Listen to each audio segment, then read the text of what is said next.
Good morning. It is the 16th of October today, 2022. Almost 45 years ago, in 1977, on the 18th of October, the second balloon angioplasty was attempted in a 44-year-old man who had a left main disease as also a right coronary artery block.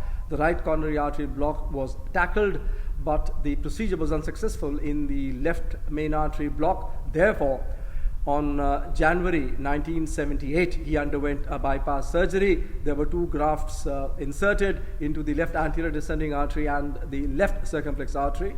However, 20 years down the line, in 1997, it was found that both the grafts were blocked, along with the three native arteries, which were also blocked. So therefore, this man underwent a repeat bypass surgery, and till recently, he was doing well. I point this out because on the 16th of September 1977, this is a very, very important date, 16th of September 1977, when the first angioplasty was attempted. This was successful in a lesion in the proximal left anterior descending artery. This was done by Andreas Gruntzig, a revolutionary in his field. In fact, this procedure was absolutely outstanding. This gentleman was asymptomatic till I think 2000, that is for the next 23 years. Then he developed symptoms and an angiogram showed that there was a new lesion. So this time he got a bare metal stent implanted, and this carried on till 2014 when he became symptomatic once again. And this time drug eluting stent was inserted. The man was alive till 2018, that is more than 4 decades after the first angioplasty procedure. However, plain balloon angioplasty, which was done then, has its drawbacks. Number one is that when the balloon expands, there is a possibility that the vessel can collapse, it can recoil and cause problems for the patient. The second problem is that there is what is called restenosis, because when you inflate a balloon, then there is what was known as a unregulated trauma to the vessel wall. And this causes a reaction in the vessel wall, and there is a reblockage appearing, which can be at a very high incidence. This could be as high as 15 to 20%, and in diabetics 25 to 30%. So therefore, we had the development of what are called drug eluting stents. The advantage of drug eluting stents as opposed to a bare metal stent is that there is a drug which is attached to the stent on a plastic coating, and this drug then gradually is released onto the vessel wall, and this prevents that reaction of the vessel wall, and that is the chances of restenosis are dramatically and substantially lowered to just about 2 to 3%. However, there is a flip side to this. The flip side is that there is a chance of a blood clot being formed, which is technically called stent thrombosis, in the area where the drug eluting stent is deployed. And in order to prevent this stent thrombosis, which can be catastrophic because this can lead to an acute myocardial infarction, that is heart attack, which can lead to death, we use drugs which are actually called antiplatelets, but to the layman they would be termed as blood thinners.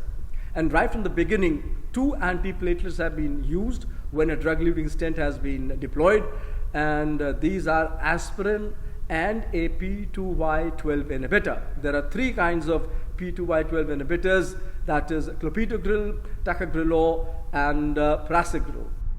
Now all 3 are effective, and all 3 are available in India.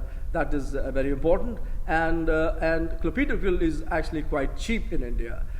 I will come to the dosages later, but the problem is that till now we have been using these antiplatelets. We use both of them, that is an aspirin accompanied by a P2Y12 inhibitor, which is called a double antiplatelet therapy or a dual antiplatelet therapy, that is Dapt. So Dapt is now used, or was being used, for almost an eternity. That means a person got stented, say 10 years back, and even 10 years down the line, the person was receiving these 2 antiplatelets. The problem with the antiplatelets is that, yes, it does prevent stent thrombosis and other ischemic outcomes, but they can also cause bleeds, especially aspirin. And these bleeds can be dangerous, especially if there is a bleed in the brain or if there is a bleed in the stomach, because aspirin is notorious for causing gastric ulcers, which can bleed tremendously. And these can be lead to a very dangerous situation wherein the patient has to be admitted and many units of blood have to be transfused, and there is a very strong chance that there could be a death. So now we have some studies, and these importantly are randomized studies which are suggesting that the duration of Dapt can be shortened to just 1 or 3 months.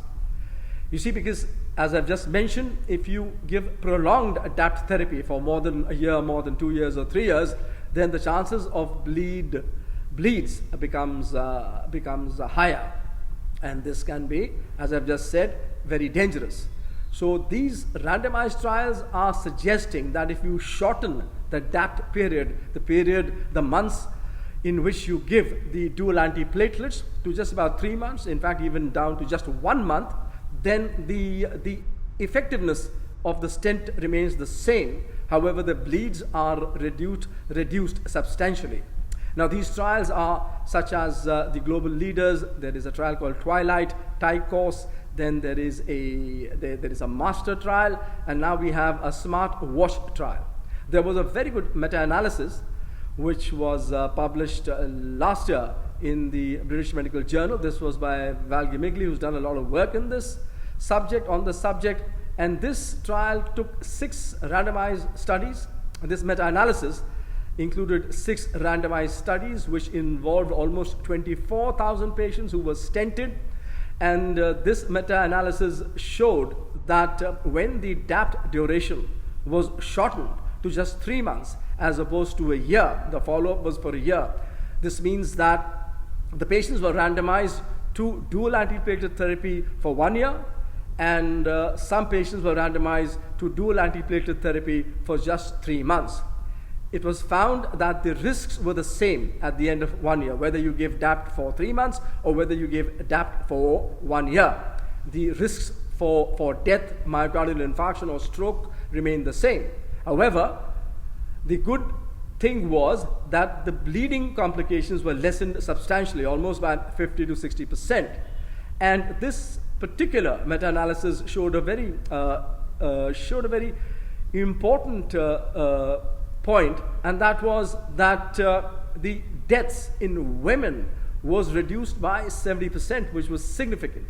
Now, this could not be explained by the researchers, but the take-home message was that now, if you get a DES employed, if you get stented by a drug-eluting stent, there was no need to prolong the Dapt duration to more than 3 months for a year.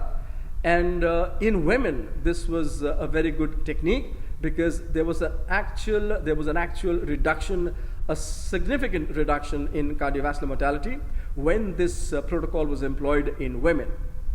Now this year, last month, that is at the end of September, JAMA Cardiology has published a very good article. This again is a randomized study done in Korea. There are about 3,000 patients in which second generation drug-eluting stents have been employed.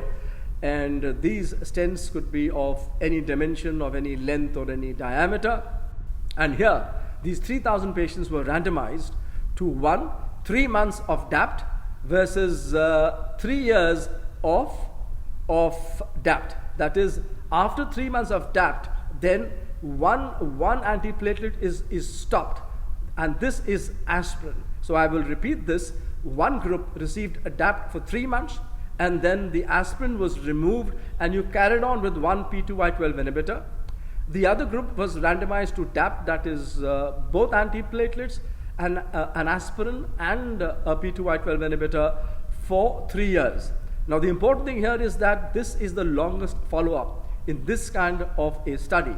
Earlier the studies, the meta-analysis which I have mentioned now was for just 1 year. Now we have a follow-up for 3 years. Now again, I will repeat that half of these patients, about 1,500 patients, were randomized to dual antiplatelet therapy for only 3 months, after which aspirin was stopped The other group received dual antiplatelet therapy for 3 years. And what was seen, what was found was, again, the risk for death, myocardial infarction or stroke remained the same, around 6% at the end of 3 years, but bleeding was reduced from 8% to 3%, which is more than 50%. And major bleeds were reduced from 2.4% to 1.2%. That is, again, almost a 50% reduction in major bleeds, which was significant. So I will explain the procedure once again. They had these patients. The patients needed stenting. They received aspirin at a dose of 300 milligrams, which is a loading dose, and they used a P2Y12 inhibitor, which could be clopidogrel, that is at a dose of 300 to 600 milligrams, prasugrel, which was used at a dose of 60 milligrams, and ticagrelor, which was used at a dose of 180 milligrams loading dose. And once the procedure was done, aspirin and either clopidogrel or ticagrelor or prasugrel was continued for 3 months or for 3 years. And at the end of 3 years, it was found that there was no difference in clinical outcomes, in the ischemic clinical outcomes, whether you gave Dapt for 3 months or whether you gave it for 3 years. But the big advantage was that bleeding was reduced by almost 50%. So the take-home message now is that if you get a drug-eluting stent employed, then it is best to use Dapt therapy for only 3 months. There's no point carrying on with dual antiplatelets for 3, 4, 5 years, and that may lead to problems. And it is best that you shorten the Dapt period for 3 months based on these randomized studies, and there have been very many done. These are, again, I will mention, these are the Twilight study, the Global Leaders study, TICOS study, the Smart Watch study, which I have just mentioned. Thank you very much.